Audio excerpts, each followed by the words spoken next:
नमस्कार दोस्तों, मैं दीपक शर्मा अंग्रेश आपका स्वागत करता हूं द लीगल चैम्बर में। अब दोस्तों, आज की वीडियो में मैं सुप्रीम कोर्ट की दो बड़ी जजमेंट लेकर आया हूं एफआईआर से जुड़ी हुई। जी हां, जब कभी भी कोई क्रिमिनल घटना होती है तो उससे जुड़ी हुई जानकारी हम पुलिस थाने में देने जाते हैं ताकि पुलिस वहां पर एफआईआर दर्ज करके उस घटना से जुड़ी हुई इन्वेस्टिगेशन शुरू कर दे ना। अगर मैं आपको बोलूं कि अब आपको एफआईआर कराने के लिए एक समय सीमा मिलेगी, जी हां, एक लिमिटेशन टाइम मिलेगा, उस समय सीमा के अंदर ही आपको एफआईआर करानी पड़ेगी। अगर वो आपका समय निकल गया फिर आप एफआईआर नहीं करा सकते। इससे जुड़ा हुआ कानून और जजमेंट आज की वीडियो में मैं क्लियर करने वाला हूं। इसके अलावा लोगों की अक्सर परेशानी रहती है कि सर, जब भी हम पुलिस स्टेशन एफआईआर दर्ज कराने के लिए जाते हैं, एफआईआर तो दर्ज होती ही नहीं है बल्कि हमारे साथ उल्टा बदतमीजी की जाती है। इसका क्या समाधान है? इससे जुड़ा हुआ भी सुप्रीम कोर्ट ने काफी बड़ा फैसला दिया है, जहां पर पुलिस इंस्पेक्टर के ऊपर 2 लाख रुपए का जुर्माना लगाया, साथ ही एक तरीका बताया है जिसके माध्यम से आपकी एफआईआर भी रजिस्टर्ड होगी। इसके अलावा अगर आपके साथ हरासमेंट यानी कि बदतमीजी की गई है तो आपको मुआवजा भी मिलने वाला है। आज की वीडियो काफी इंपॉर्टेंट है, हर व्यक्ति तक यह जानकारी जानी चाहिए ताकि आप भी अपने अधिकारों के लिए जागरूक रह सके। अब दोस्तों, अगर आप लोगों को हमारी ये वीडियोस अच्छी लगती हैं, अगर आप लोगों को हमारी तरफ से किए गए एफर्ट्स अच्छे लगते हैं तो मेरा आप लोगों से अनुरोध है, इस वीडियो को आप लाइक जरूर करें, ज्यादा से ज्यादा शेयर जरूर करें और अपना वैल्यूएबल कमेंट सेक्शन में जरूर लिखें। तो चलिए दोस्तों, अब आज की इस वीडियो को हम ज्यादा लंबा ना करते हुए आज की इस वीडियो को स्टार्ट करते हैं।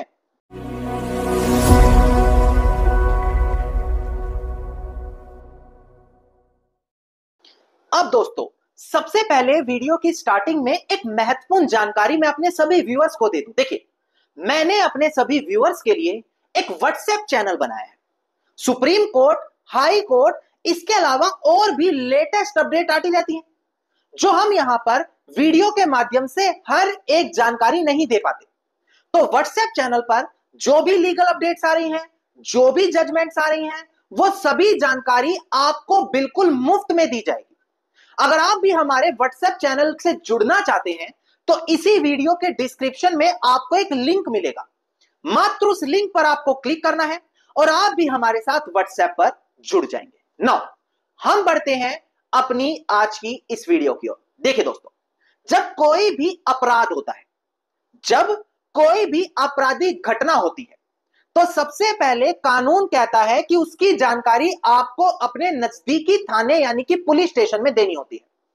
पुलिस स्टेशन उस कॉग्निजेबल अपराध के अंदर आपकी एफआईआर या कंप्लेंट को रजिस्टर करती है और उसके तहत उसके अंदर अपनी जांच करना, इन्वेस्टिगेशन करना शुरू कर देती है। इसी प्रोसेस को हम बोलते हैं एफआईआर रजिस्टर्ड कराना, जिसको बोला जाता है फर्स्ट इंफॉर्मेशन रिपोर्ट रजिस्टर्ड कराना। ना, कई बार देखा जाता है कि एक घटना की जानकारी हमें काफी समय बाद होती है।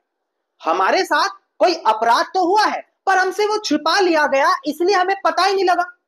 पर मैं अगर आपको बोलूं कि हर घटना से जुड़ी एफआईआर कराने की एक समय सीमा है तो क्या आप मेरी बात पर यकीन करेंगे? देखिए, सेक्शन 468 और सेक्शन 469 सीआरपीसी, जो अब नए कानूनों में बदलकर बीएनएसएस यानी कि भारतीय नागरिक सुरक्षा संहिता बन चुका है।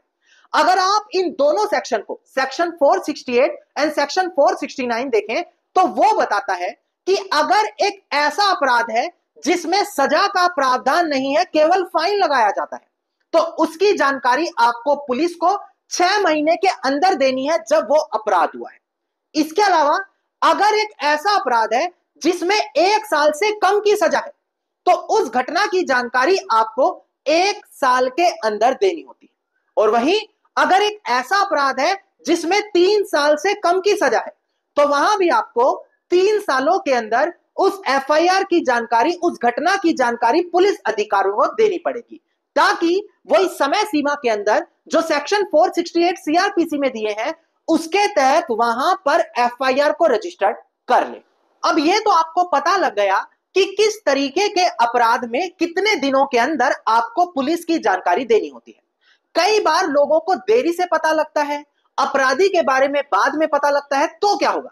तो उसके लिए सेक्शन 469 सीआरपीसी कहता है जिस दिन आपको अपराध के बारे में जानकारी हो, जिस दिन आपको अपराधी के बारे में जानकारी हो, या जिस दिन आपके साथ अपराध हुआ है, उसी दिन से यह समय सीमा गिनी जाएगी, चाहे वो 6 महीने है, 1 साल है या 3 साल है। ऐसा नहीं है कि आप अपराधी को जानते नहीं या अपराध कब हुआ इस बारे में जानते नहीं और समय सीमा चलती रहेगी। यह साफ साफ सेक्शन 469 बताता है। अब जब मैं ये आपको आपके कानूनी अधिकार बता रहा था तो आपने एक चीज गौर की होगी कि यहां पर किसी भी ऐसे अपराध के बारे में नहीं बताया गया जिसकी सजा 3 साल से ज्यादा है। बलात्कार, छेड़खानी, हत्या, ये कुछ संगीन अपराध होते हैं जिसमें हमेशा सजा सीमा 3 साल से ज्यादा होती है। तो उसमें कितनी समय सीमा होगी? इससे जुड़ा हुआ सुप्रीम कोर्ट का बिल्कुल लेटेस्ट आदेश आया है, जहां पर सुप्रीम कोर्ट ने बोला कि अगर एक ऐसा अपराध हुआ है जिसकी समय सीमा 3 सालों से ज्यादा है तो वहां पर क्या समय सीमा लागू होगी। एक बार डिस्प्ले पर देखकर ध्यान दें, मैं सबसे पहले केस डिटेल आपको क्लियर करूं। देखिएगा दोस्तों, डिस्प्ले पर केस टाइटल है यहां पर पुनीत बेरीवाला, जो यहां पर अपीलियंट है, versus state of and city of Delhi and others, जो यहां पर रिस्पोंडेंट है। सबसे बड़ी बात, डेट ऑफ जजमेंट है 29 अप्रैल 2025। तो इससे अंदाजा लगाया जा सकता है कि लीगल चैंबर ही आप लोगों के लिए हर लेटेस्ट अपडेट यूट्यूब पर लेकर आता है। अगर आप इस जजमेंट की कॉपी लेना चाहते हैं तो वीडियो के डिस्क्रिप्शन में नंबर दिया है, वहां पर आप कनेक्ट होकर जजमेंट की कॉपी हमसे ले सकते हैं। अब डिस्प्ले पर देखकर ध्यान दें कि सुप्रीम कोर्ट ने यहां पर क्या कहा। देखिएगा दोस्तों, डिस्प्ले पर ऑनरेबल सुप्रीम कोर्ट ने बोला अगर यहां पर एक ऐसा अपराध हुआ है जिसके अंदर जो सजा है 3 सालों से ज्यादा की है, और वहां पर अगर आप ये बोलते हैं कि सेक्शन 468 सीआरपीसी के अंदर आपने 3 सालों के अंदर एफआईआर नहीं करी तो हम आपके एफआईआर खारिज कर रहे हैं, तो ये एक वैलिड ग्राउंड नहीं माना जाएगा उस एफआईआर को खत्म करने का। इसके पीछे का कारण सुप्रीम कोर्ट ने बताया कि सेक्शन 468 ऐसे अपराधों के बारे में तो बात ही नहीं करता जिनकी सजा 3 साल से ज्यादा है। तो अगर ऐसे अपराधों के बारे में कानून में बात ही नहीं की गई तो जैसे ही जानकारी होगी पुलिस को वहां पर एफआईआर दर्ज करनी पड़ेगी। यह चीज साफ शब्दों में सुप्रीम कोर्ट ने अपनी इस बड़ी जजमेंट में क्लियर करी। नाउ अब लोगों की समस्या रहती है, सर हम पुलिस स्टेशन गए एफआईआर दर्ज कराने, हमारी एफआईआर तो दर्ज की ही नहीं, उल्टा हमारे साथ बदतमीजी और हरासमेंट की गई, इसका क्या समाधान है? क्या इसका कोई समाधान है भी या फिर नहीं? इससे रिलेटेड सुप्रीम कोर्ट की एक बिल्कुल लेटेस्ट जजमेंट आई है दोस्तों, डिस्प्ले पर देखकर ध्यान दें आप। देखिए केस टाइटल है Pavul Yesudarshan versus the registrar state human right commission of Tamil Nadu. इसका एसएलपी क्रिमिनल नंबर है 20028 ऑफ 2022। यहां पर प्रेजेंट केस में सुप्रीम कोर्ट ने क्या कहा, एक बार डिस्प्ले पर देखकर ध्यान दिया। देखिएगा ऑनरेबल सुप्रीम कोर्ट ने यहां पर ऑब्जर्व किया कि जो भी व्यक्ति पुलिस स्टेशन जाता है रिपोर्ट लिखवाने किसी अपराध से जुड़ी हुई, तो उसको बड़ी डिग्निटी के साथ ट्रीट किया जाएगा। अगर ऐसा नहीं होता तो जो आर्टिकल 21 के अंदर फंडामेंटल राइट्स दिए गए हैं उनका हनन माना जाएगा। प्रेजेंट केस में क्या हुआ दोस्तों, एक व्यक्ति एफआईआर दर्ज कराने के लिए गया। शुरू में सब इंस्पेक्टर ने बोला कि ऐसी एफआईआर तो इंस्पेक्टर लिख सकता है, आपको इंतजार करना पड़ेगा। उसके बाद उसने अपनी माताजी को भेजा, 4-5 घंटे थाने में बैठाया गया। उसके बाद आकर इंस्पेक्टर ने एफआईआर भी नहीं लिखी और बाद में उसके साथ बदतमीजी भी करी। तो इस चीज से जुड़ी हुई यहां पर ह्यूमन राइट कमीशन में कंप्लेंट दी गई, जिसके चलते रिट आगे डाली गई और आखिरी में सुप्रीम कोर्ट ने देखा कि यहां पर एक तो एफआईआर नहीं लिखी, ऊपर से बदतमीजी की गई, जिसके चलते 2 लाख रुपए तक का जुर्माना लगाया गया है। इसीलिए मैं लोगों को सलाह देता हूं कि जब कभी भी पुलिस स्टेशन में जाना हो तो एक अच्छे से एडवोकेट को साथ लेकर जाएं, ताकि एटलीस्ट आपकी सुनवाई हो, जो आपका अधिकार है उस पर आपका हक बने। दूसरी चीज, अगर तब भी आपके साथ कुछ बदतमीजी हरासमेंट हो रही है तो आपको कुछ नहीं करना, आपके एडवोकेट साहब खुद संभालेंगे और उस बदतमीजी करने वाला जो भी पुलिस अधिकारी होगा खुद उसको कोर्ट में लाया जाएगा और इस प्रकार से आपको कंपनसेशन भी दिलवाया जाएगा। अब अगर आप इस जजमेंट की कॉपी पाना चाहते हैं तो वीडियो के डिस्क्रिप्शन में नंबर दिया है, वहां पर आप हमारे साथ कनेक्ट होकर जजमेंट की कॉपी हमसे ले सकते हैं। धन्यवाद दोस्तों। उम्मीद करता हूं वीडियो में मिली महत्वपूर्ण जानकारी आप लोगों के लिए बेहद ज्यादा लाभदायक साबित होगी। अगर वीडियो में मिली जानकारी आप लोगों को अच्छी लगी तो वीडियो को आप लाइक, शेयर और कमेंट जरूर कीजिएगा। वीडियो से जुड़ा कोई क्वेश्चन है मुझे कमेंट सेक्शन में आप लिख सकते हैं। इसके अलावा अगर आप लोग इसी प्रकार की महत्वपूर्ण जानकारी रोजाना पाना चाहते हैं तो चैनल को तुरंत सब्सक्राइब करके नोटिफिकेशन बेल आइकन आप जरूर दबा दें।